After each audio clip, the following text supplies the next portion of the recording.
G'day guys, Stu here. Just a quick little video I wanted to do on this little beauty, the Makita DUC 254 chainsaw. Now, this is a small electric saw, lithium powered, 18 volt, has a brushless motor.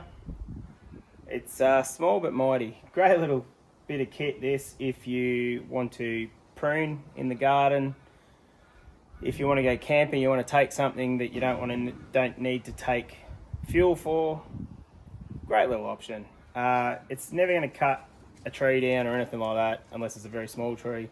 Never going to replace your big powerful petrol saw, but as a little electric saw, it's a good option. You can get a bigger one. It runs 2 batteries, so I'd suggest if you want a little bit more power, go for that one. But anyway, there's a little electric Makita chainsaw. Check it out. Like, subscribe, comment, all that jazz. And I'll see you on the next video, hey?